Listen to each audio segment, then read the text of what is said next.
Assalamu alaikum. Welcome to PSX रोजनामा.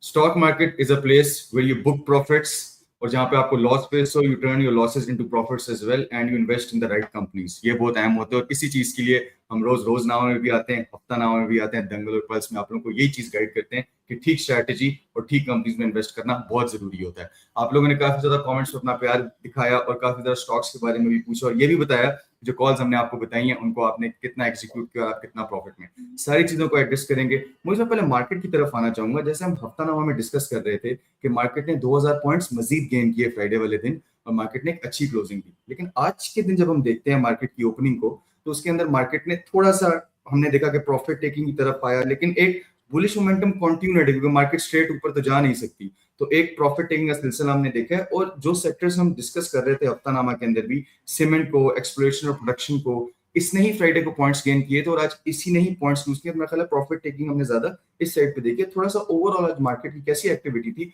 वो भी बताइएगा और साथ ही ऑयल के बारे में भी थोड़ा सा डिस्कस कर लेगा। एक ही बार आप एड्रेस कर दें। अच्छा, सबसे पहले तो मैं बता दूं कि हफ्तानामा के अंदर भी मैंने डिस्कस किया था और इवन मिड डे मूव के अंदर भी डिस्कस किया था कि हमारा जो रेजिस्टेंस एरिया मौजूद है मार्केट के अंदर वो 188 का है, 1,88,000 इंडेक्स का है रेजिस्टेंस एरिया। और एग्जैक्टली जो आज मार्केट का हाई लगाया है वो लगाया 1,88,126 पॉइंट।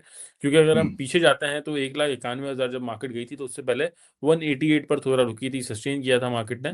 और उसके बाद फिर 191 का हाई लगाया था और फिर जब 191 से गिर रही थी तो भी मार्केट ने 188 पर सपोर्ट ली थी। तो वो हमारा एक अहम रेजिस्टेंस एरिया मार्केट के अंदर मौजूद था और एग्जैक्टली वहीं से ही मार्केट ने रेजिस्टेंस ली। और उसके बाद मार्केट 500-600 पॉइंट माइनस पे ही ट्रेड कर रही थी, लेकिन एंड टाइम पर मार्केट के अंदर थोड़ा प्रेशर आया, थोड़ी प्रेशर के अंदर सेलिंग आई, लेकिन स्टिल सिर्फ 1200 पॉइंट मार्केट के माइनस में और 1,86,250 पॉइंट के पास मार्केट की क्लोजिंग आई है। अब सेक्टर वाइज अगर हम बात कर लें तो oil and gas exploration minus था आज 350 पॉइंट, सीमेंट कुछ माइनस था, फर्टिलाइजर कुछ माइनस था। लेकिन सबसे बड़ी और अहम बात यह है कि जो बैंकिंग सेक्टर था, जिस वजह से रैली चली थी मार्केट के अंदर, बैंकिंग सेक्टर के अंदर हमारे पास सेलिंग बिल्कुल भी नहीं आई, उसे कोई भी पॉइंट्स आज माइनस नहीं थे। बहुत बड़ी और अच्छी बात मेरे ख्याल से है कि बैंकिंग सेक्टर के अंदर सिर्फ 33 पॉइंट माइनस थे बैंकिंग सेक्टर के। तो स्टिल मार्केट का मोमेंटम पॉजिटिव है। जो इंडेक्स वाले आइटम है वो आज नहीं गिरे। ओवरऑल मार्केट के अंदर करेक्शन आई, जो शेयर बढ़ गए थे जैसे कि जीसीआईएल है, 2 हफ्ते पहले 30 रुपए का था, अब 40 का हो गया था, तो ऑब्वियसली 2-3 रुपए गिरना बनता था। तो 38 रुपए तक आया, 2 रुपए गिरा है। तो इस तरह से नॉर्मल सी करेक्शन मार्केट के अंदर रही है, लेकिन स्टिल मार्केट का जो मोमेंटम है वो पॉजिटिव है। और जहाँ तक ऑयल की बात है तो बहुत सारे लोग ये भी कर रहे हैं या ये बात चल रही है कि कुछ हमला हो रहा है ईरान के ऊपर, तो इस वजह से ऑयल की प्राइस बढ़ रही है और यही वजह है मार्केट गिरने की। लेकिन मुझे लगता है कि नॉर्मल सी एक मार्केट में करेक्शन है और ऑयल की प्राइस भी $69 के पास है, जो कि पिछले दिनों 67 के लो के पास थी। तो आई डोंट थिंक कि अब मार्केट के अंदर ऑयल की प्राइसेस का ऐसा कोई प्रेशर बाकी है, क्योंकि बहुत नीचे आ चुका है ऑयल। ऑफिस में आपकी तरफ आना चाहूंगा। एक चीज बड़ी इंपॉर्टेंट है, हमने देखा कि मार्केट ने अभी जैसे मोइज ने भी बताया कि नेक्स्ट रेजिस्टेंस जो है वो 188 की बाजार नजर आ रही है कि जो एक बन सकती है। लेकिन अगर हम ये भी देखें कि जितने भी ट्रेडर्स हैं उन्होंने भी अपने आप को इस तरह का पोजीशन किया है कि वो कैपिटलाइज कर सकें आगे आने वाले ब्रेकआउट्स के लिए या अच्छे स्टॉक्स के अंदर दोबारा ट्रेडिंग कर सकें। क्या ये भी मार्केट के लिए थोड़ा सा हेल्दी होता है? छोटी मोटी करेक्शन भी अगर मार्केट में चल रही हो एक बुलिश मोमेंटम के अंदर, तो is it healthy for the market? इस बारे में भी बताइए। It is absolutely healthy because अगर करेक्शन नहीं होगी तो बबल बन जाएगा, जिसे हम कहते हैं ना स्टॉक मार्केट का एक बबल है। वो बबल यही होता है कि एक चीज इन्फ्लेट कर गई है, बहुत ज्यादा बढ़ गई है, तो करेक्शंस उसको बैलेंस करने के लिए होती है। तो अगर मार्केट गिरती है, प्रॉफिट टेकिंग आती है, that means circulation, flow of money सही तरीके से हो रहा है, लोग पैसा मूव कर रहे हैं, एक्सचेंज ऑफ हैंड हो रहा है। ये बहुत इंपॉर्टेंट होता है। अगर मार्केट करेक्ट नहीं करेगी तो फिर वो बबल बनेगा, तो वो डेंजरस होता है, क्योंकि फिर जब वो बर्स्ट होगा तो एक साथ पॉइंट्स वाइप आउट होंगे। तो इट्स बेटर कि थोड़ी थोड़ी करेक्शन होती रहे, हेल्दी करेक्शन होती रहे, सेक्टर स्विचिंग स्वैपिंग होती रहे, ना कि एक ही कंपनी, एक ही सेक्टर मार्केट ओवरऑल इन्फ्लेट कर जाए। ठीक है, मुकेश, मैं आपसे एक चीज पूछना चाहूंगा। ऑडियंस में से एक सवाल आया था, मैंने कहा आपसे पूछना मुनासिब होगा इस बारे में कि कोई नया एंट्रेंट मार्केट में आए, 1 लाख उसका कैपिटल है। अब 1 लाख के कैपिटल के साथ एक तो ट्रेडिंग इज मोर सूटेबल या इन्वेस्टमेंट, आई नो ये एक पर्सनल पर्सपेक्टिव भी होता है, लेकिन अगर ट्रेडिंग करें तो किसी की ट्रेडिंग स्ट्रैटेजी को कॉपी करके ट्रेडिंग करनी चाहिए या one should develop their own strategy for trading? इस बारे में भी बताइए। अच्छा देखिए, मैं अगर करता फॉर एग्जांपल तो मैं इन्वेस्टमेंट करता, but it's not about me. Everyone is different, हर किसी का एक अपना जाविया है मार्केट को देखने के लिए। किसी के लिए ट्रेडिंग अच्छी है, किसी के लिए इन्वेस्टमेंट अच्छी है। बट अगर एक नया एंट्रेंट है तो आई एम प्रीटी श्योर कि उसको ट्रेडिंग के डिसिप्लिन बहुत बेहतर नहीं आते होंगे, उसको टाइम लगेगा ट्रेडिंग डिसिप्लिन सीखने के लिए, नुकसान में बेचने के लिए, नफे में बेचने के लिए, क्वांटिटी को बैलेंस करने के लिए, स्टॉक सिलेक्शन करने के लिए। तो बेहतर ये है कि फिर वो इन्वेस्टमेंट की तरफ जाए। लाख से 1,10,000, 1,05,000 बना के देखे, रिटर्न देखे, उन पैसों को इस्तेमाल करके देखे, फिर थोड़ी थोड़ी अच्छी कंपनीज में इन्वेस्टमेंट करे। फिर ये कर सकता है कि अपने 1 लाख के कैपिटल में से 50% लेट्स से इन्वेस्टमेंट में पार्क कर दिया, 50% थोड़ा-थोड़ा खेलना शुरू कर दिया ट्रेडिंग में। उससे सीखे, थोड़ा नुकसान में बेच के भी देखे, अगर स्टॉप लॉस लगाना पड़ रहा है क्योंकि ट्रेडिंग में पैसा तो मूव करना है, थोड़ा प्रॉफिट टेकिंग करके देखे। वंस ही अंडरस्टैंड्स कि which one suits best for me, trading और इन्वेस्टमेंट, तो वो उस चीज को ऑप्ट कर सकते हैं, but initially I think investment से स्टार्ट करना चाहिए। राइट, भी इन्वेस्टमेंट करनी हो 1 लाख या 1 लाख से कम का कैपिटल, कोई भी नया एंट्रेंट मार्केट में आएगा, कोई यंग बच्चा होगा, तो इतना ही रफली एक कैपिटल होता है एक बच्चे का। तो 1 लाख के अंदर how would we be the diversification between the companies if you have to make a portfolio in 1 lakh, तो किस तरह बनाएंगे? देखें, जो भी नया एंट्रेंट होगा मार्केट के अंदर, उसके पास अगर 1 लाख का भी कैपिटल है, तो वो विश करेगा ये कि वो हर महीने कुछ ना कुछ फंड्स और डिपॉज़िट करे मार्केट में, मतलब जो एसआईपी का नॉर्मल प्रोसेस होता है उस तरह से। अगर उस तरह की मैं बात करता हूँ कि वो हर महीने भी पैसे ऐड कर सकता है, तो लाख रुपए में आपके पास एटलीस्ट भी 8 से 10 कंपनीज़ हों और आप हर महीने उनके अंदर एसआईपी करते रहें। सेम कंपनीज़ के अंदर सेम अमाउंट, या फिर जो अगर ज़्यादा नीचे आ जाए, तो उतना आप पैसा डालें, तो वो ज़्यादा बेहतर होगा। और अगर एसआईपी नहीं करना चाहते, जस्ट लाख रुपए या करोड़ रुपए, व्हाटएवर द अमाउंट इज़, ठीक है? लाख रुपए अगर आप इन्वेस्ट करना चाह रहे हैं फॉर नाउ और 5 साल बाद का देखना चाह रहे हैं, तो लाख रुपए में आई थिंक 2 शेयर आपके पास हों, 50-50 हज़ार ईच, और इस तरह की कंपनी हो जो कि आपको डिविडेंड भी दें, क्योंकि आप लॉन्ग टर्म इन्वेस्ट कर रहे हैं। तो जिसके अंदर आई थिंक सबसे टॉप पर तो फैसल बैंक आ जाएगा, और सेकंड अगर हमारी पिक हो तो वो गैलेक्सो आ जाएगा फार्मास्यूटिकल के अंदर। क्योंकि ये 2 बेस्ट कंपनीज़ हैं। अगर कोविड भी आया था तो उसके अंदर भी बैंक भी नहीं रुका था और फार्मास्यूटिकल भी नहीं रुका था। दोनों की sales and each and everything चल रही होती। तो ये पाकिस्तान के हालात ख़राब हो जाएँ, कुछ भी हो जाए, ये दोनों सेक्टर्स, दोनों कंपनीज़ की सेल्स चलती रहेंगी, रेवेन्यूज़ चलते रहेंगे। तो ये 2 कंपनीज़ आई वुड पिक, अगर लाख रुपए इन्वेस्ट करने हो मुझे फॉर लॉन्गर रन, और मैं मंथली कुछ भी एसआईपी नहीं कर रहा। और अगर लाख रुपए इन्वेस्ट कर रहा हूँ मैं अभी और एसआईपी भी करना चाह रहा हूँ, हर महीने-महीने कुछ पैसे भी डालना चाह रहा हूँ, तो 10 कंपनी अगर मैं आपको बताऊँ, तो उसके अंदर सबसे टॉप पर रिफाइनरी की एक कंपनी होगी, जिसके अंदर मेरे हिसाब से अटक रिफाइनरी होनी चाहिए, या तो फिर सिनर्जी। दोनों आप कर सकते हैं। अगर कहीं और आप रिस्क नहीं ले रहे, तो सिनर्जी आई वुड पिक, क्योंकि सिनर्जी के अंदर थोड़ा रिस्की है, लेकिन मुझे लगता है capital gain in the longer run आपको अच्छा मिल जाएगा। दूसरे नंबर पर हमारे पास फैसल बैंक हो गया, तीसरे नंबर पर हमारे पास गैलेक्सो हो गया, हर महीने हम इसके अंदर इन्वेस्टमेंट करेंगे। तीसरे नंबर पर प्रॉपर्टी के अंदर से जावेदान कॉर्पोरेशन हो गया, टीपीएलपी नॉन शरिया, वरना मैं वो बोलता आपको। इसके बाद पाँचवें नंबर पर हमारे पास मैपल लीफ सीमेंट हो गई। तो ये 5 कंपनीज़ हो गई हमारे पास डाइवर्सिफाइड, और सेम कंपनीज़, मतलब सेम सेक्टर से कुछ और अच्छी कंपनी हम निकाल लेंगे 5, उनके अंदर इन्वेस्ट करेंगे फॉर द एसआईपी, तो हमें अच्छा रिटर्न मिल सकेगा मार्केट में। भी जैसे मोइज ने हमें एक 1 लाख की प्रॉपर एलोकेशन बता दी डाइवर्सिफिकेशन के साथ कि किस तरह स्टॉक्स आपने बाय करने होते हैं। लेट्स से कोई भी इन्वेस्टर है, उसने स्टॉक्स बाय कर लिए, तो कितने टाइम बाद अपने पोर्टफोलियो को देखना चाहिए कि किसी कंपनी में अगर कोई फंडामेंटल चेंज आ गया है, तो उस कंपनी से स्विच ऑन स्वैपिंग करके किसी और कंपनी में जाना चाहिए? ये कितने पीरियड ऑफ टाइम में देखना चाहिए? देखिए, हर कंपनी क्वार्टरली रिजल्ट्स अनाउंस कर रही होती है, अपने फाइनेंशियल्स पब्लिश कर रही होती है, तो आपने उन पे नजर रखनी है। अक्सर ये होता है कि क्वार्टरली तो कंपनी के रिजल्ट्स है, कंपनी ने कितना क्वार्टर में कमाया, 3 महीने में क्या खर्चा, क्या देना दिलाना, ऑपरेटिंग मार्जिन, प्रॉफिट, उसको समझना जरूरी है। तो बेसिकली इकोनॉमिक्स जो है ना बिजनेस की, वो आप अंडरस्टैंड करें, पहले उसके नंबर्स को अंडरस्टैंड करें। फिर एक और चीज होती है, कंपनी की अनाउंसमेंट आ रही होती है, मटेरियल इन्फॉर्मेशन आ रही होती है, कोई प्रोजेक्ट क्लोज किया तो वो प्रोजेक्ट इंपैक्ट क्या रखता है। फॉर एग्जाम्पल, कोई प्रोजेक्ट बाहर क्लोज किया तो कितना उसके एपीएस में वो चीज ऐड कर सकती है, कितना पैसा कंपनी में इनपुट होगा, कितना खर्चा निकलेगा। थोड़ी थोड़ी जब आप इस इकोनॉमिक्स को भी समझेंगे तो आपको मजा आने लग जाएगा। आपने हर अनाउंसमेंट पे नजर जरूर रखनी है, क्योंकि आपने अपना पैसा लगाया ना, और आपने कंपनी में पैसा लगाया, लेकिन उसके ऑपरेशंस तो कोई और देख रहा है ना कंपनी के, वो तो मैनेजमेंट है वो देख रही है। तो आपने नजर उस मैनेजमेंट के ऑपरेशंस पे रखनी, जब वो अनाउंस करते हैं, जो वो पब्लिक इन्फॉर्मेशन होती है उस पर आप नजर रखें, तो आपको समझ आता है कि अच्छा, अभी तक फंडामेंटली चीजें इंटैक्ट है, लेकिन कंपनी ने कोई कर्जा ले लिया, लेट्स से, अब एक फाइनेंशियल डेंट ना पड़ जाए इंटरेस्ट रेट का, इंटरेस्ट रेट बढ़ने के चांसेस तो नहीं, इन्फ्लेशन के नंबर्स वाइल आप फिर सारी चीजों को मिलाने लग जाते हैं। तो इन चीजों पे आप नजर रखें, तो यस, अगर आपको कोई फंडामेंटल चेंज होता भी है, तो फिर आपको वो नजर आने लगे। बिल्कुल ठीक है। जैसे आपने बताया अनाउंसमेंट्स के बारे में भी, एक कमेंट भी आया हुआ था कि आप एक्स डेट्स और पे आउट्स और आईपीओ इन चीजों के बारे में वीडियोस बनाए, तो हमने शॉर्ट क्लिप्स और रील फॉर्मेट्स अपने सारे प्लेटफॉर्म्स पे अपलोड किए हैं। आप लोग ये शॉर्ट फॉर्म कंटेंट जाके देख सकते हैं। मुझे, मैं आपकी तरफ आना चाहूंगा, मुझे थोड़ा सा बताइएगा और ऑडियंस के लिए भी कि सिलेक्ट टेक्नोलॉजीज का जो आईपीओ है, इसके बारे में हमने पहले भी डिस्कशन की थी, ये ओवर सब्सक्राइब हुआ है 1.73 टाइम्स। इसके बारे में बताइए कि हाउ फार, कैसा लगता है आपको सिलेक्ट टेक्नोलॉजीज? देखिए, 34 रुपीज़ पर आ रहा है, 34 रुपए पे आ रहा है, और अगर 1.7 टाइम्स हम देखते हैं, तो वो इतना कोई बड़ी बात नहीं है।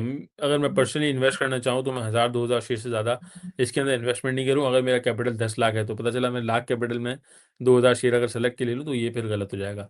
अगर 10 लाख, 15 लाख, 50 लाख की इन्वेस्टमेंट है, तो वो 1000-2000 शेयर लेके इसके अंदर ट्राई कर सकता है, और अगर नहीं भी लेना चाहे, तो भी डज़न्ट मैटर। इसी वजह से हमने, जब इसकी बुक बिल्डिंग हो रही थी, तब हमने मना किया था। मेरे हिसाब से ये ओवर वैल्यू है। ठीक है? ये अगर सस्ता होगा ₹25 ₹30 के पास, तो फिर हम बाय करेंगे। अभी तो आई डोंट थिंक इसके अंदर इन्वेस्टमेंट करनी चाहिए। ठीक है, बिल्कुल ठीक है। वीस, मैं आपकी तरफ आ जाऊंगा। मुझे एक चीज बताइएगा कि 21 लिस्टेड कंपनीज हैं जिन्होंने मोर देन 20 बिलियन का कैपिटल मार्केट से अपना जो फाइनेंस है रेस किया बिजनेस एक्सपेंशन न्यू प्रोजेक्ट्स के लिए। तो अगर हम इसको थोड़ा सा इन्वेस्टर पॉइंट ऑफ व्यू और कंपनी पॉइंट ऑफ व्यू दोनों साइड से देखें, कैसे डायनामिक्स आप देखते हैं स्टॉक मार्केट के आने वाले वक्तों के लिए, न्यू आईपीओस के लिए भी और इन्वेस्टर्स के लिए भी, क्या डायनामिक्स आप चेंज होते देखते हैं? क्योंकि पास्ट हिस्ट्री में क्या इतने आईपीओस आए जितने अभी आ रहे हैं और जितना अभी कैपिटल रेज हुआ है स्टॉक मार्केट से? अच्छा, जितनी भी कंपनीज में हम चीजें बता रहे होते हैं वो सब आईपीओ के थ्रू ही आएंगी। तो we have seen listing in the past. अभी हमने एक बुल रन विटनेस किया है, हमने इस पीरियड में एक अच्छा बुल रन विटनेस किया है। और जब कॉन्फिडेंस होता है ना एक कंपनी को, एक बिजनेस कम्युनिटी को, तभी वो अपनी कंपनी को लिस्ट भी कराती है। अगर आपके सारे इंडिकेटर्स पॉजिटिव हो, बेहतर हो, पीएसएक्स के लेट्स से स्टॉक मार्केट के हक में हो, तो फिर क्या होता है कि कंपनीज आके अपना आईपीओ कराती हैं, कैपिटल रेज करती हैं। रीजन बीइंग कि उन्हें पता होता है कि तभी आप देखते हैं कि कंपनीज ओवर सब्सक्राइब भी हो रही हैं, बिकॉज उन्हें कॉन्फिडेंस होता है कि हम पैसा रेज कर सकते हैं। अगर कॉन्फिडेंस ही नहीं होगा तो वो पैसा रेज नहीं कर सकेंगे। That's why it's capital market. So yes, confidence था, इसीलिए इतने आईपीओ आए और आगे भी इंशाल्लाह आएंगे अगर हमारे सारे इंडिकेटर्स बेहतर रहते हैं। तो will see in the future. Companies अभी तक जितने आईपीओ कराई हैं सबने अच्छे कराए हैं, सबको कैपिटल मिला है, लोगों ने पैसा भी बनाया। So yes, that shows a confidence. और फ्यूचर में हम एक्सपेक्ट करते हैं कि और अच्छी कंपनीज, मल्टीपल सेक्टर्स आने चाहिए। जैसे हम बाहर की मार्केट से कंपेयर करते हैं ना, तो हमारे यहाँ लिमिटेड सेक्टर्स हैं।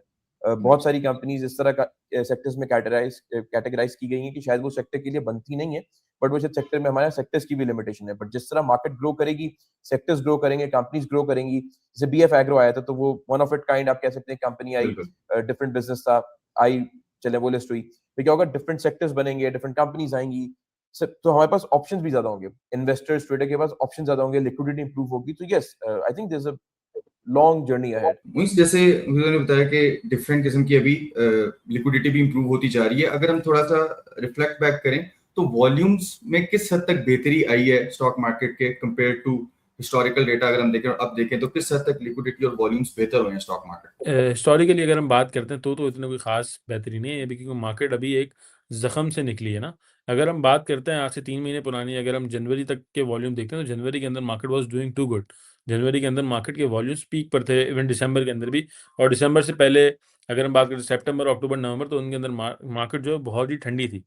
उसके बाद जनवरी, दिसंबर और जनवरी अच्छा गया हमारा। उसके बाद फरवरी, मार्च, अप्रैल, मई तक मार्केट का डाउनफॉल था, क्योंकि जंग चल रही थी और उसके अंदर वॉल्यूम्स बिल्कुल ही कम हो गए थे। अगर मैं बात करूं आपसे, तो ओवरऑल स्टॉक मार्केट के वॉल्यूम, अगर केएससी ऑयल की बात करता हूं मैं, तो वो भी 50 करोड़ शेयर से कम के वॉल्यूम थे, जो कि बहुत ही कम है। 50 करोड़ शेयर या 30 करोड़ शेयर हो रहा है पूरे मार्केट के अंदर, और वो भी डाउनफॉल के अंदर। तो कोई भी इंटरेस्टेड नहीं होता, इवन इंडिविजुअल तो इंटरेस्टेड नहीं होते मार्केट के अंदर काम करने में। लेकिन अगर मैं बात करता हूँ इस बार या इस महीने के अंदर, तो वॉल्यूम्स आर मच बेटर। अब 1 अरब का भी हाई लग रहा है, 1.25 अरब की भी वॉल्यूम्स हैं टोटल पूरी मार्केट के अंदर, व्हिच इज़ गुड। और अगर मैं हिस्टोरिकली बात करूँ 2005 का, तो मुझे नहीं पता, लेकिन मैंने सुना है कि 2005 के अंदर भी नॉर्मली अरब के ही वॉल्यूम होते थे। पहले इंस्टीट्यूशनल मनी बहुत ज़्यादा होता था, लेकिन अब ये है कि अब मोनोपोली मार्केट से स्लो खत्म होती जा रही है, क्योंकि इंडिविजुअल बहुत ज़्यादा मार्केट के अंदर आ रहा है, जो कि अच्छी बात है। और मुझे लगता है कि जब मार्केट प्रॉपर्ली सेटल्ड हो जाएगी, तो हमारे वॉल्यूम रिसेंटली जब मार्केट पीक पर जा रही थी, 2 अरब का भी एक बार वॉल्यूम हुआ था। एक बार कंसेक्यूटिव जो है वो पौने 2 अरब के भी वॉल्यूम होते थे। तो मुझे लगता है जब मार्केट अब सेट हो जाएगी, तो 2-2.5 अरब ईजिली अचीवेबल टारगेट होगा वॉल्यूम्स के अंदर हमारा स्टॉक मार्केट के लिए। जितने रिटेल इन्वेस्टर्स आएंगे उतने ही हम डिफरेंट स्टॉक्स और सेक्टर्स के अंदर भी हम पार्टिसिपेशन और वॉल्यूम्स और जो शेयर्स हैं उनमें बेहतरी भी देखेंगे। अच्छा, ये जैसे मोइज ने बात बताई कि मार्केट को जो जख्म लगा हुआ था, उस टाइम पे भी हम लाइव आके और डिफरेंट शोज के अंदर और डिफरेंट फॉर्मेट्स के ऊपर आपको गाइड करते रहे, प्रॉपर्ली आपके हर सवाल का जवाब देते रहे। और जितने भी डायनामिक्स हैं, जितनी भी स्ट्रैटेजीज हैं, जितने भी स्टॉक्स हैं, सिलेक्टेड स्टॉक्स, हर किस्म के तरीके से आपको गाइडेंस हम हर वक्त प्रोवाइड कर रहे होते हैं। और इसके लिए हमारे ग्रुप भी है स्विंग विद स्टॉकिफाई, जिसमें आपको swing trade calls, investment calls, साथ ही में स्ट्रैटेजीज, मार्केट एनालिसिस, और सबसे अहम और जबरदस्त चीज जो 26 लाइव जूम सेशंस हैं। मतलब आपका कोई भी सवाल हो स्टॉक से रिलेटेड, पोर्टफोलियो से रिलेटेड, या कोई भी चीज समझ ना आ रही हो, तो एक्सपर्ट्स अवेलेबल होते हैं जो आपको हर तरीके से गाइड करते हैं। और साथ में ट्रेडिंग डेस्क की ऑप्शन भी होती है, यानी कि आपने किसी स्टॉक से रिलेटेड भी पूछना हो तो टीम आपको हर वक्त इस बारे में मार्केट के टाइम में गाइड करी होती है। रजिस्टर करना बहुत ही आसान है, आपने एक व्हाट्सएप करना है 0336 और आपको तमाम तफसीलात इसमें मिल जाएंगी। हम चलते हैं कमेंट्स के ऊपर, जो कंपनीज हैं उनको डिस्कस कर लेते हैं। मुझे सीएसएपी के बारे में आपने कुछ इसके प्रोजेक्ट्स के बारे में भी बताया था, अभी हमें क्या प्रोजेक्शन नजर आती है सीएसएपी? देखिए, लॉन्गर रन की ज़्यादा प्रोजेक्शन है इसके अंदर। अगर मैं बात करता हूँ अर्निंग्स की, तो अर्निंग्स आर मच बेटर।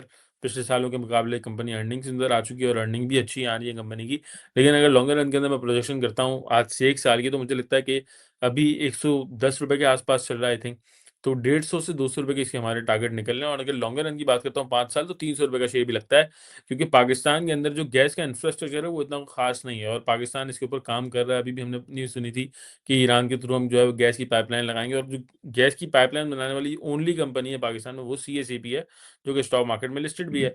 तो ऑब्वियसली इसको कॉन्ट्रैक्ट्स मिलेंगे, इसके रेवेन्यूज बेहतर होंगे और उससे फिर अर्निंग्स भी इसकी अच्छी होंगी। कॉन्ट्रैक्ट मिलने की न्यूज़ आई है, वैसे ही 20-30 रुपए तो CSAP का रेट बढ़ जाना है, तो लॉन्गर रन में इन्वेस्टमेंट के लिए अच्छी कंपनी है। बिल्कुल ठीक है। उवीस, मुझे आप बताइएगा इंजीनियरिंग सेक्टर में अगर हम आए, एक तो बीको के हवाले से बताइएगा कैसा स्टॉक है, ये कितना साउंड है for a long term investment, और इंजीनियरिंग सेक्टर में आपकी टॉप पिक क्या होगी? देखिए, जो इंटरनेशनल स्टील्स का ग्रुप है, it's a good group. Mughal was good. ये तीनों कंपनीज अच्छी हैं। इंटरेस्ट रेट बढ़ने से थोड़ा सा आप कह सकते हैं कि चलो मुगल को थोड़ा सा एक प्रेशर फील होता है। Bico is a penny stock, again it's a good company. हम एक्सपेक्ट कर सकते हैं कि फ्यूचर में बेहतर परफॉर्म करेगी, लेकिन जब पेनी स्टॉक होता है तो बहुत ज्यादा पता होता क्या है कि लेट्स से अगर मैं कहता हूँ कि इंटरनेशनल ISL या INIL are good picks, but वो चल नहीं रही, right? Mughal is a good pick.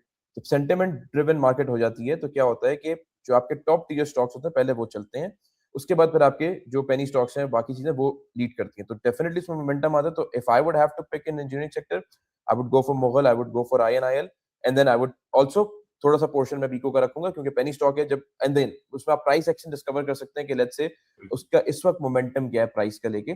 Fundamental आप उसके ऊपर डेट तो नहीं है कंपनी के ऊपर, क्योंकि पेनी स्टॉक है तो आप इस तरह फंडामेंटल की स्टडी कर सकते हैं। बट यस, ये 2-3 कंपनीज आप इंजीनियरिंग सेक्टर में देख सकते हैं। Of course if it is a fundamentally strong company तो वो इतना स्टॉक में भी मोमेंटम आए थोड़ा सा और परफॉर्म भी थोड़ा सा बेहतर करे वो ओवरऑल। मुझे हमने कॉल दी थी पाक कतर की, अभी भी हम करंटली बात करें, ये नए वीक का स्टार्ट है, तो सो फार पाक कतर कैसा परफॉर्म कर रहा है? रेट टू रेट ही परफॉर्म कर रहा है ऑनेस्टली स्पीकिंग। 23 रुपए 30 पैसे 40 पैसे के पास भी ट्रेड कर रहा है, और अराउंड मैंने यहीं पर ही बाय कॉल दी थी आपको, तो आई थिंक होल्ड ही करना चाहिए। और हमारा इसमें स्टॉप लॉस था 21 रुपए से नीचे का, तकरीबन 1.5 रुपए का स्टॉप लॉस था, और हमारा जो टारगेट था वो 6 रुपए मतलब 4 रुपए का टारगेट था। तो 1:2 और 1:3 का रेशियो से हमने इसको कॉल दी थी, तो इसको होल्ड ही रखें तो ज़्यादा बेहतर है। बिल्कुल ठीक है। मुझे अगले 3 दिनों के हवाले से क्या स्ट्रेटजी होनी चाहिए, इस बारे में भी बताइएगा ऑडियंस को। देखिए, मार्केट यहीं पर ही सस्टेन करे तो ज़्यादा बेहतर है, और अगर मार्केट में थोड़ी सेलिंग हम यहाँ से विटनेस करें, क्योंकि अभी जो मार्केट की क्लोजिंग आई है वो 186 के पास आई है, और अगर मार्केट 184 तक जाती है तो वहाँ पर हमारे पास बाइंग अपॉर्चुनिटी मौजूद होगी मार्केट के अंदर, क्योंकि अभी कोई भी as such negative news market में आ नहीं रही जिस वजह से पैनिक सेलिंग हो या पैनिक वाली सूरत हाल हो। तो अभी मार्केट अगर कल नीचे जाती है तो वहाँ पर एंड टाइम पर मार्केट माइनस में हुई तो वहाँ पर बाइंग अपॉर्चुनिटी हमारे पास होगी। और क्योंकि हम तो सेल करवाते हुए आ रहे थे, 188 का रेजिस्टेंस में पक्का था बिल्कुल, कि मुझे लग रहा था कि 188 पे मार्केट रुकेगी। तो अच्छा भी है रुकना, ताकि फिर 191 पे अब रुके नहीं मार्केट, वहाँ से सीधा ऊपर जाए और नया हाई लगाए। तो 188 पे रुक गई है, यहाँ पे थोड़ा सस्टेन करे मार्केट अपने आप को, और फिर एक प्रॉपर ब्रेकआउट दे और स्पीडी मार्केट में अच्छे वॉल्यूम्स आए और 188 क्रॉस करे मार्केट, तो वो ज़्यादा बेहतर होगा। अभी तो आई थिंक बाइंग की तरफ हमें रहना चाहिए। कल अगर मार्केट 1000-1500 पॉइंट नीचे जाती है तो बाइंग करके काम करना है हमें। अच्छा साथ एक चीज मैं यहाँ पे ऐड करना चाहता हूँ। जो लोग कमेंट्स करते हैं, मैं बस उनसे ये कहना चाहता हूँ कि आप लोगों को किस चीज में डिफिकल्टी होती है। लेट्स से आप बैलेंस शीट देखते हैं, आपको कोई चीज समझ नहीं आती, या फंडामेंटल कोई चीज कंफ्यूज करती है, तो आप उसका भी कमेंट कर सकते हैं। तो हम कोशिश ये करेंगे, क्योंकि ये डेली का शो है, तो उसमें मार्केट की तो हम बात करते हैं, कंपनीज की हम बात करते हैं, आपकी कंपनीज को कवर भी करेंगे, बट देन थोड़ी सी आप लोगों की लर्निंग भी हो जाएगी। थोड़ी सी आप लोगों को कोशिश करेंगे और वैल्यू प्रोवाइड करने, जिसमें आप लोगों के कॉन्सेप्ट्स भी क्लियर हो, कितना इंपॉर्टेंट है। तो आप लोग कमेंट जरूर कीजिएगा इस बारे में। जी सर। बिल्कुल, दिस इज इंपॉर्टेंट। ये था आज का PSX रोजनामा। आपने कमेंट्स में जरूर बताना है, अपनी राय दिएगा कि आपको आज का एनालिसिस कैसा लगा और आप किस कंपनी के बारे में कौन सी फंडामेंटल चीज सीखना चाहेंगे, हम उसके बारे में भी आपको गाइड करेंगे। इंशाल्लाह मुलाकात होगी आपसे कल नेक्स्ट एपिसोड के अंदर। तब तक के लिए मुझे और मेरी टीम को इजाजत दीजिए। अल्लाह हाफिज।